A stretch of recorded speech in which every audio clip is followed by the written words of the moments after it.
Hello friends, welcome to my YouTube channel. নমস্কার বন্ধুরা, আমি মঞ্জু বলছি। আপনাদের কাছে আবার হাজির হয়েছি একটি স্পেশাল ভিডিও নিয়ে। তো কাল জন্মাষ্টমী, তো আজকে আমি আপনাদের কাছে তিলের লাড্ডু নিয়ে হাজির হয়েছি। তো বন্ধুরা, আমার পুরো ভিডিওটি আপনারা দেখবেন, মাঝখানে স্কিপ করবেন না। আমার পুরো ভিডিওটি দেখার জন্য আপনাদের কাছে অনুরোধ রইল। তো বন্ধুরা, কথা না বাড়িয়ে দেখুন আমি কি কি উপকরণ দিয়ে খুব সহজভাবে আপনাদেরকে দেখাচ্ছি এই তিলের লাড্ডু। দেখুন বন্ধুরা, তিলের লাড্ডুর জন্য প্রথমে আমি আপনাদেরকে তিলটা আমি কিভাবে করেছি আমি দেখিয়ে দিচ্ছি। তো দেখুন বন্ধুরা, দোকানে একটা ফ্রেশ তিল পাওয়া যায়, আর আমি নিয়েছি আমাদের বাড়িতে যে চাষ হয় সেই তিলটা আমি নিয়েছি। সেই তিলটা আমি খোসাটা আমি নিজে বাড়িতে মিক্সারে আমি ছাড়িয়ে নিয়েছি। তো মিক্সারে আমি অল্প একটু একটু সামান্য দিয়ে ঘুরিয়ে নিলেই দেখবেন, বেশি কিন্তু ঘোরালে তিলের কিন্তু পুরো পেস্ট হয়ে যাবে। এই যে তিলের যে ভেতর যে সাদা অংশটা পেস্ট হয়ে যাবে। হালকা একটু ঘুরিয়ে দিলেই সঙ্গে সঙ্গে দেখবেন খোসা ছাড়ানো হয়ে যাবে। তারপর কুলো দিয়ে ঝেড়ে নিলে পরিষ্কার হয়ে যাবে। তো আমি এর মধ্যে দেখুন পাথর বা মাটি বালি সব পরিষ্কার করে আমি বেছে নিয়েছি। তো আমার এই তিলটা কিন্তু ঘরের তিল। তো বন্ধুরা, এবার আমি আপনাদেরকে দেখাচ্ছি তিলটা আমি একটু কড়াই বসিয়ে দিয়েছি। কড়াইতে আমি হালকা নেড়ে নেব। তো বন্ধুরা, আমার পুরো ভিডিওটি আপনারা দেখবেন, ভিডিওটি মাঝখানে স্কিপ করবেন না। আমার পুরো ভিডিওটি দেখার জন্য আপনাদের কাছে আমার অনুরোধ রইল। আমি এক থেকে 2 মিনিট আমি এটা একটু নাড়িয়ে নেব।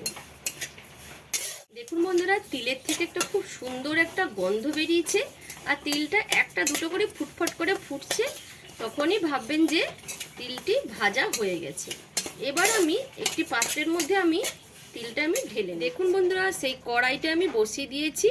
এই কড়াইয়ের মধ্যে এই কাপে হাফ কাপ জল দিয়ে দিচ্ছি। এবার আমি গুড় দিয়ে দেব। এখানে আমার টোটাল আছে 500 গ্রাম গুড়। এই গুড়টার কিছুটা দিয়ে দেবো। তো কিছুটা 200 গ্রাম মতো দেবো, যেহেতু আমার 200 গ্রাম তিল, এর জন্য 200 গ্রাম গুড় দেবো। দেখুন বন্ধুরা, ক্রমাগত কিন্তু গ্যাসের বাতিটা কিন্তু ছোট করে রাখতে হবে। ছোট করে এইভাবে বারবার ধরে এইভাবে নাড়তে হবে। কিন্তু নাড়া যদি বন্ধ করে দেন তাহলে কিন্তু গুড় কিন্তু বসে যাবে। তো আমি যখন তিলটাও ভেজেছিলাম তখন কিন্তু গ্যাসের বাতি কিন্তু একেবারে কিন্তু লো ফ্লেমে রেখেছিলাম।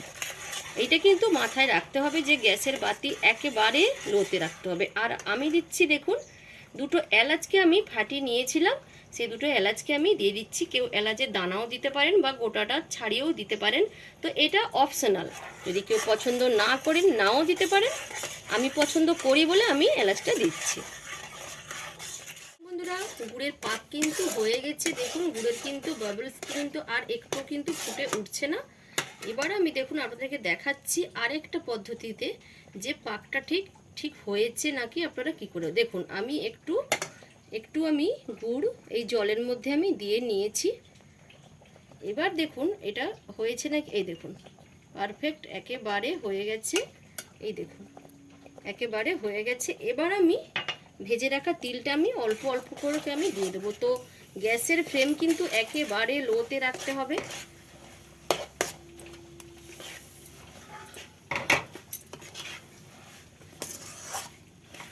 দেখুন বন্ধুরা, হয়ে গেছে। এবার আমি একটি পাত্রের মধ্যে ঢেলে নেব। দেখুন বন্ধুরা, আমি একটি থালার মধ্যে একটু ঘি মাখিয়ে নিচ্ছি। আপনারা সাদা তেলও দিতে পারেন। আমি একটু ঘি মাখিয়ে নিচ্ছি, কারণ তাহলে থালার মধ্যে চিড় আর ধরবে না। এবার আমি ঢেলে নেব। তো গরম থাকতে থাকতে কিন্তু নাড়ুটা কিন্তু পাকিয়ে নিতে হবে। আমি পাকানোটা আপনাদেরকে দেখাচ্ছি। আমি জল হাত করে নেব।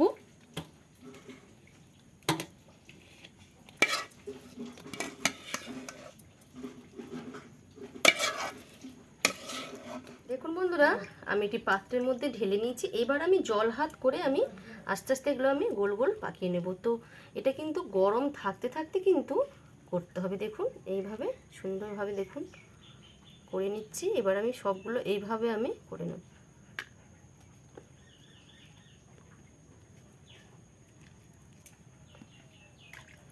যদি হাতের তালুতে গরম লাগে একটু জল হাত দিয়ে নেবেন। এরকম কিন্তু ঝটপট ঝটপট করে কিন্তু এগুলোকে বানিয়ে ফেলতে হবে।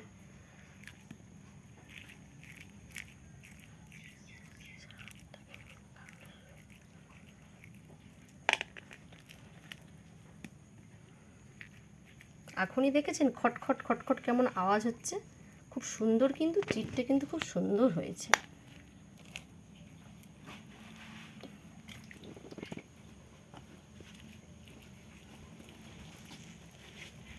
এভাবে আমি সবগুলো বানিয়ে নেব।